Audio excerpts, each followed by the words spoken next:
ನಮಸ್ಕಾರ ಸ್ನೇಹಿತರೆ. ಕುರುಕ್ಷೇತ್ರ ಯುದ್ಧ ಅಂದ ತಕ್ಷಣ ನಮಗೆ ನೆನಪಾಗೋದು 18 ದಿನಗಳ ಕಾಲ ಭೀಕರ ಹೋರಾಟ. ಆದರೆ ನೀವು ಯಾವತ್ತಾದರೂ ಯೋಚಿಸಿದ್ದೀರಾ, ಈ ಯುದ್ಧವನ್ನು ಕೇವಲ ಒಂದೇ ದಿನದಲ್ಲಿ ಅಥವಾ ಕೆಲವೇ ನಿಮಿಷಗಳಲ್ಲಿ ಮುಗಿಸುವಂಥ ಶಕ್ತಿ ಯಾರಿಗಾದರೂ ಇತ್ತಾ ಅಂತ? ನಮ್ಮ ಪುರಾಣಗಳ ಪ್ರಕಾರ ಕುರುಕ್ಷೇತ್ರದಲ್ಲಿ ಭಾಗವಹಿಸಿದ ವೀರರು ಕೇವಲ ಮನುಷ್ಯರಲ್ಲ, ಅವರು ದೈವಿಕ ಶಕ್ತಿಯನ್ನು ಹೊಂದಿದ್ದರು. ಅರ್ಜುನನ ಬಾಣಗಳು, ಭೀಮನ ಗದೆಯ ಏಟು, ಕರ್ಣನ ಕವಚ ಕುಂಡಲ ಇವೆಲ್ಲದರ ನಡುವೆ ಒಬ್ಬ ಅನಾಮಧೇಯ ವೀರನಿದ್ದ. ಅವನು ಮನಸ್ಸು ಮಾಡಿದರೆ ಇಡೀ ಯುದ್ಧ ಕೇವಲ 1 ನಿಮಿಷದಲ್ಲಿ ಮುಗಿದು ಹೋಗುತ್ತಿತ್ತು. ಇವತ್ತಿನ ವಿಡಿಯೋದಲ್ಲಿ ನಾವು ಕುರುಕ್ಷೇತ್ರ ಮಹಾಯುದ್ಧದಲ್ಲಿ ಯಾರು ತುಂಬ ಶಕ್ತಿಶಾಲಿ ಎಂದು ತಿಳಿದುಕೊಳ್ಳೋಣ. ಯಾರು ಕೂಡ ವಿಡಿಯೋನ ಸ್ಕಿಪ್ ಮಾಡಬೇಡಿ, ಕೊನೆ ತನಕ ನೋಡಿ. ವಿಡಿಯೋ ಇಷ್ಟ ಆದರೆ ಮಾತ್ರ ಲೈಕ್ ಮಾಡಿ, ಶೇರ್ ಮಾಡಿ ಮತ್ತು ಸಬ್ಸ್ಕ್ರೈಬ್ ಮಾಡಿ. ಬನ್ನಿ ವಿಡಿಯೋ ಹೋಗೋಣ. 5ನೇ ಸ್ಥಾನದಲ್ಲಿರುವವರು ಗುರು ದ್ರೋಣಾಚಾರ್ಯರು. ಇವರು ಕೇವಲ ಬಿಲ್ಲುಗಾರರಲ್ಲ, ಅಸ್ತ್ರಗಳ ವಿಶ್ವಕೋಶ ಅಂತಲೇ ಹೇಳ್ಬೋದು. ಇವರ ಬಳಿ ಬ್ರಹ್ಮಶಿರ ಎಂಬ ಅಸ್ತ್ರ ಇತ್ತು. ಇದು ಬ್ರಹ್ಮಾಸ್ತ್ರದ 4 ಪಟ್ಟು ಹೆಚ್ಚು ಶಕ್ತಿಯುತವಾದ ಅಸ್ತ್ರ. ಈ ಅಸ್ತ್ರದ ಪ್ರಯೋಗ ತಿಳಿದಿದ್ದೇ ಕೆಲವೇ ವ್ಯಕ್ತಿಗಳಲ್ಲಿ ದ್ರೋಣರು ಕೂಡ ಒಬ್ಬರು. ಇವರೇ ಇದನ್ನು ಅರ್ಜುನ ಮತ್ತು ಅಶ್ವತ್ಥಾಮನಿಗೂ ಕೂಡ ಕಲಿಸಿದ್ದರು. ಇವರ ಬಳಿ ನಾರಾಯಣಾಸ್ತ್ರವೂ ಕೂಡ ಇತ್ತು. ವಿಷ್ಣುವಿನ ಈ ಭೀಕರ ಅಸ್ತ್ರವು ದ್ರೋಣರ ಬಳಿ ಇತ್ತು. ಇದನ್ನು ಪ್ರಯೋಗಿಸಿದರೆ ಎದುರಾಳಿಯ ಸೈನ್ಯ ಶರಣಾಗದ ಹೊರತು ನಾಶ ತಪ್ಪಿದ್ದಲ್ಲ. ದ್ರೋಣರು ಯುದ್ಧ ಮಾಡುವಾಗ ಅವರ ಕೈಯಲ್ಲಿ ಧನಸ್ಸು ಇರುವವರೆಗೂ ಅವರನ್ನು ಸೋಲಿಸಲು ದೇವಾನುದೇವತೆಗಳಿಗೂ ಕೂಡ ಸಾಧ್ಯವಿರಲಿಲ್ಲ. ಕುರುಕ್ಷೇತ್ರ ಯುದ್ಧದ 13ನೇ ದಿನದಂದು ದ್ರೋಣರು ರಚಿಸಿದ ಚಕ್ರವ್ಯೂಹ ಅವರ ಬುದ್ಧಿಮತ್ತೆಗೆ ಸಾಕ್ಷಿ. ಈ ವ್ಯೂಹವನ್ನು ಭೇದಿಸುವುದು ಪಾಂಡವರ ಸೈನ್ಯಕ್ಕೆ ಅಸಾಧ್ಯವಾಗಿತ್ತು. ಇದನ್ನು ಭೇದಿಸುವ ರಹಸ್ಯ ಅರ್ಜುನ ಮತ್ತು ಶ್ರೀಕೃಷ್ಣನಿಗೆ ಮಾತ್ರ ತಿಳಿದಿತ್ತು. ಅಭಿಮನ್ಯುವಂತಹ ಮಹಾವೀರನು ಈ ವ್ಯೂಹದಲ್ಲಿ ಸಿಲುಕಿ ವೀರಮರಣವನ್ನಪ್ಪಬೇಕಾಯಿತು. ದ್ರೋಣರು ವಯಸ್ಸಿನಲ್ಲಿ ಹಿರಿಯರಾಗಿದ್ದರು. ಸುಮಾರು 85 ವರ್ಷಕ್ಕಿಂತ ಅಧಿಕ ಎನ್ನಲಾಗುತ್ತದೆ. ಅವರ ವೇಗ ಯುವಕರಿಗಿಂತಲೂ ಹೆಚ್ಚಿತ್ತು. ಅವರು ಬಿಡುವ ಬಾಣಗಳು ಮಳೆಯಂತೆ ಸುರಿಯುತ್ತಿದ್ದವು. ಒಂದು ಬಾಣ ಹೂಡುವಷ್ಟರಲ್ಲಿ 100 ಬಾಣಗಳು ಶತ್ರುಪಾಳೆಯವನ್ನು ತಲುಪುತ್ತಿತ್ತು. ದ್ರೋಣರ ರಥವು ಗಾಳಿಯ ವೇಗದಲ್ಲಿ ಚಲಿಸುತ್ತಿತ್ತು ಮತ್ತು ಅವರ ಧನಸ್ಸಿನ ಟಂಕಾರ ಕೇಳಿದೊಡನೆ ವೈರಿ ಸೈನ್ಯ ಅರ್ಧ ಧೈರ್ಯವನ್ನೇ ಕಳೆದುಕೊಳ್ಳುತ್ತಿತ್ತು. ಇನ್ನು ದ್ರೋಣರು ಅಕ್ಷರಶಃ ಅಜೇಯರಾಗಿದ್ದರು. ಯುದ್ಧದ 15ನೇ ದಿನದಂದು ಅವರು ಎಷ್ಟು ಭೀಕರವಾಗಿ ಹೋರಾಡುತ್ತಿದ್ದರೆಂದರೆ ಪಾಂಡವ ಸೈನ್ಯ ಸಂಪೂರ್ಣ ನಾಶವಾಗುವ ಭೀತಿಯಲ್ಲಿತ್ತು. ಧರ್ಮರಾಯನು ಅಶ್ವತ್ಥಾಮನ ಸಾವಿನ ಸುಳ್ಳು ಸುದ್ದಿಯನ್ನು ಹೇಳದಿದ್ದರೆ ದ್ರೋಣನು ಇಡೀ ಪಾಂಡವ ಸೈನ್ಯವನ್ನು ಅಂದೇ ಮುಗಿಸಿಬಿಡುತ್ತಿದ್ದರು. ಇನ್ನು 4ನೇ ಸ್ಥಾನದಲ್ಲಿ ಭೀಷ್ಮ ಪಿತಾಮಹ. ಇವರಿಗೆ ಇಚ್ಛಾಮರಣದ ವರವಿತ್ತು. ಇವರು ಸಾಯಬೇಕು ಎಂದುಕೊಳ್ಳುವವರೆಗೂ ಸ್ವತಃ ಯಮನೂ ಕೂಡ ಹತ್ತಿರ ಸುಳಿಯುವಂತಿರಲಿಲ್ಲ.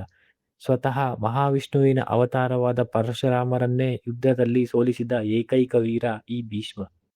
ತಮ್ಮ ಗುರುಗಳಾದ ಪರಶುರಾಮರ ವಿರುದ್ಧವೇ 23 ದಿನಗಳ ಕಾಲ ನಿರಂತರ ಯುದ್ಧ ಮಾಡಿದ ಕೀರ್ತಿ ಭೀಷ್ಮರದ್ದು. ಈ ಯುದ್ಧದ ಅಂತ್ಯದಲ್ಲಿ ಭೀಷ್ಮರು ಪ್ರಸ್ವಾಪನ ಎಂಬ ದಿವ್ಯಾಸ್ತ್ರವನ್ನು ಪ್ರಯೋಗಿಸಲು ಸಿದ್ಧರಾದಾಗ ದೇವಾನುದೇವತೆಗಳೇ ಮಧ್ಯಪ್ರವೇಶಿಸಿ ಯುದ್ಧವನ್ನು ನಿಲ್ಲಿಸಬೇಕಾಯಿತು. ಪರಶುರಾಮರೇ ಭೀಷ್ಮನನ್ನು ಸೋಲಿಸುವುದು ಅಸಾಧ್ಯ ಎಂದು ಒಪ್ಪಿಕೊಂಡರೂ ಕೂಡ. ಇನ್ನು ಯುದ್ಧಭೂಮಿಯಲ್ಲಿ ಭೀಷ್ಮರು ಒಂದೇ ಸಮಯದಲ್ಲಿ 100 ಕಡೆ ಇರುವಂತೆ ಭಾಸವಾಗುತ್ತಿದ್ದರು. ಅವರ ಬಾಣಗಳು ಎಷ್ಟು ವೇಗವಾಗಿ ಬರುತ್ತಿದ್ದವೆಂದರೆ ಶತ್ರುಗಳಿಗೆ ಬಾಣ ಹೂಡುವುದನ್ನು ನೋಡಲು ಸಹ ಸಾಧ್ಯವಾಗುತ್ತಿರಲಿಲ್ಲ. ಶ್ರೀಕೃಷ್ಣನು ಯುದ್ಧದಲ್ಲಿ ಶಸ್ತ್ರ ಹಿಡಿಯುವುದಿಲ್ಲ ಎಂದು ಪ್ರತಿಜ್ಞೆ ಮಾಡಿದ್ದನು. ಆದರೆ ಭೀಷ್ಮರ ಭೀಕರ ದಾಳಿಗೆ ಅರ್ಜುನನು ತತ್ತರಿಸಿದಾಗ ಅರ್ಜುನನನ್ನು ಉಳಿಸಲು ಶ್ರೀಕೃಷ್ಣನು ತನ್ನ ಪ್ರತಿಜ್ಞೆಯನ್ನು ಮರೆತು ರಥದ ಚಕ್ರವನ್ನೇ ಆಯುಧವಾಗಿ ಹಿಡಿದು ಭೀಷ್ಮರತ್ತ ನುಗ್ಗಬೇಕಾಯಿತು. ಇನ್ನು 3ನೇ ಸ್ಥಾನದಲ್ಲಿ ಅರ್ಜುನ ಮತ್ತು ಕರ್ಣ. ಅರ್ಜುನನ ಬಳಿ ಗಾಂಡೀವ ಧನಸ್ಸು ಇತ್ತು. ಅಗ್ನಿದೇವನಿಂದ ಪಡೆದ ಈ ಧನಸ್ಸು ದೇವತೆಗಳಿಗೂ ಅಜೇಯವಾಗಿತ್ತು. ಇದು ಯುದ್ಧದಲ್ಲಿ 1000 ಬಾಣಗಳನ್ನು ಏಕಕಾಲದಲ್ಲಿ ಸೃಷ್ಟಿಸಬಲ್ಲ ಶಕ್ತಿ ಹೊಂದಿತ್ತು. ಇನ್ನು ಅರ್ಜುನನ ಬಳಿ ದಿವ್ಯಾಸ್ತ್ರಗಳ ಸಂಗ್ರಹವೇ ಇತ್ತು. ದ್ರೋಣರಿಂದ ಪಡೆದ ಅಸ್ತ್ರಗಳಲ್ಲದೆ ಅರ್ಜುನನು ಶಿವನೊಂದಿಗೆ ಯುದ್ಧ ಮಾಡಿ ಪಾಶುಪತಾಸ್ತ್ರವನ್ನು ಪಡೆದಿದ್ದನು. ಇಂದ್ರನಿಂದ ದೇವಲೋಕದ ಅಸ್ತ್ರಗಳನ್ನು ಮತ್ತು ವರುಣನಿಂದ ಅಕ್ಷಯ ಬತ್ತಳಿಕೆಯನ್ನು ಪಡೆದಿದ್ದನು. ಇನ್ನು ಅರ್ಜುನನ ರಥದ ಧ್ವಜದಲ್ಲಿ ಸ್ವತಃ ಹನುಮಂತನೇ ನೆಲೆಸಿದ್ದನು. ಇದು ರಥಕ್ಕೆ ಎಂತಹ ಭೀಕರ ಅಸ್ತ್ರಗಳನ್ನು ತಡೆಯುವ ಶಕ್ತಿಯನ್ನು ನೀಡಿತ್ತು. ಇನ್ನು ಕರ್ಣನು ಹುಟ್ಟಿನಿಂದಲೇ ದೈವಿಕ ಶಕ್ತಿಗಳನ್ನು ಮೈಗೂಡಿಸಿಕೊಂಡವನು. ಅವನ ಬಳಿ ಕವಚ ಮತ್ತು ಕುಂಡಲವಿತ್ತು. ಸೂರ್ಯದೇವನು ನೀಡಿದ್ದ ಈ ಕವಚ ಇರುವವರೆಗೂ ಕರ್ಣನನ್ನು ಸಾಯಿಸುವುದು ಯಾರಿಂದಲೂ ಕೂಡ ಸಾಧ್ಯವಿರಲಿಲ್ಲ. ಇದು ಯಾವುದೇ ದಿವ್ಯಾಸ್ತ್ರವನ್ನು ತಡೆಯಬಲ್ಲ ರಕ್ಷಣಾ ಕವಚವಾಗಿತ್ತು. ಕರ್ಣನ ಬಳಿ ವೈಜಯಂತಿ ಅಸ್ತ್ರವೂ ಕೂಡ ಇತ್ತು. ಇಂದ್ರನು ನೀಡಿದ ಈ ಅಸ್ತ್ರವು ಗುರಿ ತಪ್ಪುವಂತಿರಲಿಲ್ಲ. ಇದನ್ನು ಯಾರ ಮೇಲೆ ಪ್ರಯೋಗಿಸಿದರೂ ಅವರು ಸಾಯಲೇಬೇಕಿತ್ತು. ಇನ್ನು ಇವನು ಪರಶುರಾಮರ ಶಿಷ್ಯ. ದ್ರೋಣರಿಗಿಂತಲೂ ಶಕ್ತಿಶಾಲಿಯಾದ ಪರಶುರಾಮರಿಂದಲೇ ಕರ್ಣನು ಶಸ್ತ್ರವಿದ್ಯೆಯನ್ನು ಕಲಿತಿದ್ದನು. ವಿಜಯಧನಸ್ಸನ್ನು ಕರ್ಣನು ಹೊಂದಿದ್ದನು ಎನ್ನಲಾಗುತ್ತದೆ. ಕರ್ಣನ ನಿಜವಾದ ಶಕ್ತಿ ಅವನ ದಾನಗುಣ ಮತ್ತು ಗೆಲ್ಲಲೇಬೇಕೆಂಬ ಛಲದಲ್ಲಿತ್ತು. ಇನ್ನು ಅರ್ಜುನ ಮತ್ತೆ ಕರ್ಣ ಇವರಿಬ್ಬರಲ್ಲಿ ಯಾರು ಹೆಚ್ಚು ಶಕ್ತಿಶಾಲಿ ಎಂದು ನೋಡೋದಾದರೆ ಇದು ಮಾತ್ರ ಸ್ವಲ್ಪ ಸಂಕೀರ್ಣವಾಗಿದೆ. ಇದನ್ನು ನಾವು 3 ಹಂತಗಳಲ್ಲಿ ನೋಡಬಹುದು. ಮೊದಲನೆಯದಾಗಿ ನೈಪುಣ್ಯತೆ. ಇದರಲ್ಲಿ ಇಬ್ಬರು ಕೂಡ ಸಮಬಲರೇ. ಅರ್ಜುನನಿಗೆ ಶ್ರೀಕೃಷ್ಣನ ಮಾರ್ಗದರ್ಶನವಿತ್ತು. ಕರ್ಣನಿಗೆ ತನ್ನ ಸ್ವಂತ ಶಕ್ತಿ ಮೇಲೆಯೇ ನಂಬಿಕೆ ಇತ್ತು. ಹಲವು ಬಾರಿ ಯುದ್ಧದಲ್ಲಿ ಕರ್ಣನು ಅರ್ಜುನನನ್ನು ತತ್ತರಿಸುವಂತೆ ಮಾಡಿದ್ದನು. ಹಾಗೆಯೇ ಅರ್ಜುನನು ಕರ್ಣನನ್ನು ಸೋಲಿಸಿದನು. ಇನ್ನು ಎರಡನೆಯದಾಗಿ ದೈವಿಕ ಶಕ್ತಿ. ಕರ್ಣನ ಬಳಿ ಜನ್ಮತಃ ಕವಚ ಕುಂಡಗಳಿದ್ದಾಗ ಅವನು ಅಜೇಯನಾಗಿದ್ದನು. ಆ ಸಮಯದಲ್ಲಿ ಅವನನ್ನು ಸೋಲಿಸುವುದು ಅರ್ಜುನನಿಂದನೂ ಕೂಡ ಸಾಧ್ಯವಿರಲಿಲ್ಲ. ದೇವತೆಗಳಿಗೂ ಕೂಡ ಅದು ಅಸಾಧ್ಯವಾಗಿತ್ತು. ಅಂತಿಮ ಯುದ್ಧದ ಫಲಿತಾಂಶ ನೋಡುವುದಾದರೆ ಕುರುಕ್ಷೇತ್ರದ 17ನೇ ದಿನದಂದು ಯುದ್ಧದಲ್ಲಿ ಕರ್ಣನು ಸೋತದ್ದು ಅವನ ಶಕ್ತಿಯ ಕೊರತೆಯಿಂದಲ್ಲ, ಬದಲಾಗಿ ಅವನಿಗೆ ಸಿಕ್ಕ ಶಾಪಗಳಿಂದ. ಇನ್ನು 2ನೇ ಸ್ಥಾನದಲ್ಲಿರುವುದು ಬಾರ್ಬರಿಕ. ಇವನು ಭೀಮನ ಮೊಮ್ಮಗ.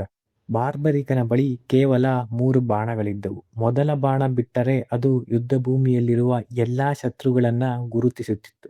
2ನೇ ಬಾಣ ಮಿತ್ರರನ್ನು ಗುರುತಿಸುತ್ತಿತ್ತು ಮತ್ತು 3ನೇ ಬಾಣ ಬಿಟ್ಟರೆ ಗುರುತಿಸಲಾದ ಎಲ್ಲಾ ಶತ್ರುಗಳನ್ನು ಕೆಲವು ಸೆಕೆಂಡ್ಗಳಲ್ಲಿ ಅದು ಸಂಹರಿಸುತ್ತಿತ್ತು ಅಂತಾನೆ ಹೇಳ್ಬೋದು. ಇನ್ನು ಸಾಕ್ಷಾತ್ ಶ್ರೀಕೃಷ್ಣನು ಇವನನ್ನು ಪರೀಕ್ಷಿಸಲು ಒಂದು ಮರದ ಎಲ್ಲಾ ಎಲೆಗಳಿಗೂ ತೂತು ಮಾಡುವಂತೆ ಹೇಳಿದನು.